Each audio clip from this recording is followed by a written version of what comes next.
Kairi Sane delivers. There it is. The Kabuki Warriors retain the tag team. What up, y'all? This your boy Ace here, and welcome to Afternoons Delight. Just like I thought, bro. Okay. So, for those of y'all that's been on my channel and you followed any video I've talked about this I've been talking about this probably since the summertime, bro. Alright? You know, it's very interesting. It's very, very interesting. You know,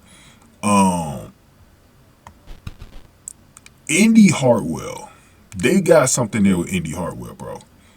I've been saying this for a while, bro, but Indi Hartwell, the way she was, like, it's crazy because in Australia, Grayson Waller was not received as well as the girls. Like, she was not received as well as Indi. And you know nobody else was going to be received as well as Rhea.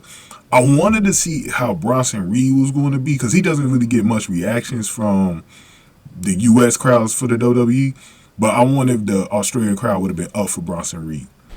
Grayson Waller didn't get, like, I guess because he still hasn't been established yet. But even Indi Hartwell, who has not been established yet on the main roster, got a pretty good ovation from the Australian crowd. They knew who she was, and it made me think, like, after seeing Tiffany Stratton, we're going to talk about her in the next video.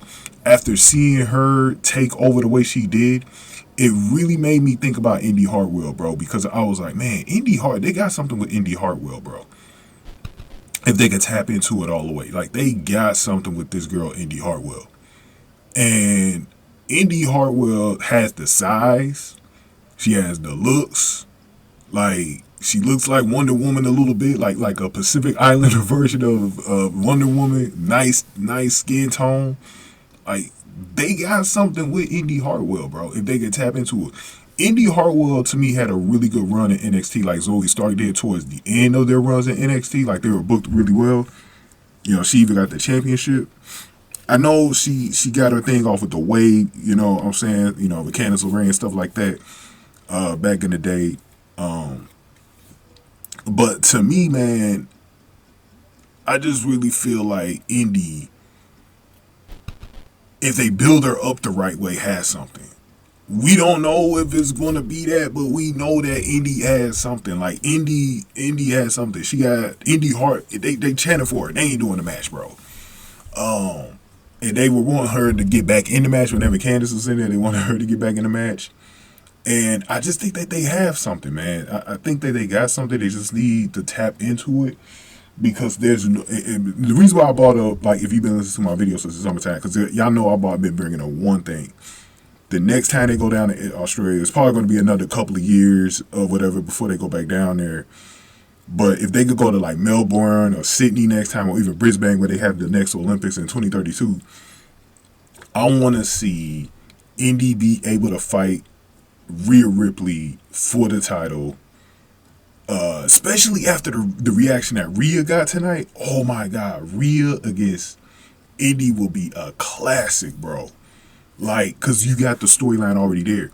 Indi said, I will never forget this. Indi said she's been chasing Rhea for years. You know what I'm saying? Being in Australia, she came up and has been chasing Rhea for a long time, being like, you know, this overlooked Australian star looking up to Rhea Ripley star power and trying to get to where she's at. You got the storyline there. And what I would do is I would have her have a heel run when she faces Rhea. Because I think that if you did it right, I think that you could probably really get this cooking. You could really get this cooking if you do it right. I'll probably talk about it a little bit more in the future, like how I do it, but, like, that's one of the areas that they could go in. She doesn't even have to be a heel, though. Like, she could be a face. But the thing is that they need to start building her up, I will say, within the next year. Now, I do like the tag team combination between Candice LeRae and Indi. I do like it. There's some people that they're still not believers in this tag team division. I do think there's some things that they can do. But I think Triple H has done a good job of putting the teams together. I talked about that a lot on my channel. It does feel like a way better tag team division than it used to be. At least they have teams now. And I like Indi with Candice, though. I like Indi with Candice right now. I don't care what nobody says. I like Indi with Candice. And this match told you that they click. Because when you go against Asuka and Kairi Sane, two really good wrestlers, I think you know, and if you can deliver, you can deliver. So let's talk about how the match went, and we're gonna go from there. But the fans popped when the bell rang and a brief Indi Hartwell chant broke out. And like I told y'all, they were chanting for her name. And the match started out with Sane.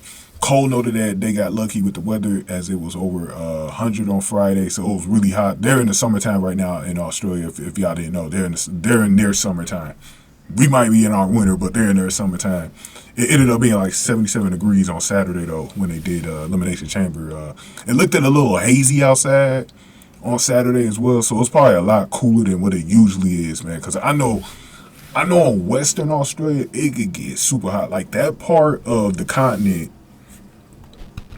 because I've been to Australia before. When you get to like, if you're in the outback part, right? The outback, which is east of West Australia, it's like east, it's like right in the middle of the continent, right? If you're anywhere close to that, it's like the desert here in the United States, you know, like right around Death Valley, you know, Arizona, Nevada, and Eastern California. Like when you're in that area right there, the hottest part of the country, bro. That's how it is in Australia, but it's even hotter, I think, in Australia though when you get to like that middle point where it's like 125 degrees. It be cooking, bro. It could cook in their summers down in Australia, bro. It could really cook. But let's keep going though. LaRae checked and ended up being isolated. Hartwell eventually took a hot tag and picked up a 2 count on Asuka. LaRae tagged in and performed the springboard moonsault on Asuka for another 2 count. Hartwell tagged in again. LaRae took out Sane ringside, and Hartwell rolled up Asuka for a 2 count. Hartwell tagged in LaRae and held her arm while she walked the top rope. But Sane tripped them up on the floor and then ran Hartwell into the ring post. Sane tagged in. Asuka held LaRae in place, and Sane performed the insane elbow before pinning LaRae. So we got the Kabuki Warriors to win in about 8 minutes and 55 seconds to retain the WWE Tag Team titles, bro. After the match, Hartwell helped her partner to her feet, and the fans cheered and chanted Hartwell's name. So they got it. Australia the bookers got their answer on the potential of booking Indi Hartwell to start the next PLE event down there in Australia. So hopefully they do that. Kabuki Warriors retain. It's just a matter of seeing who they will face next. I will talk more about that before we get to WrestleMania, but I want to wrap this video up, man. But good match though. Good opener. The crowd was into it. Really set up the women's chamber pretty good too, man. But we're going to talk about Tiffany Stratton next. Thank y'all. Go ahead and give this video a like, share, subscribe. Give me your thoughts in the comment section. Thank y'all for watching. After news to like.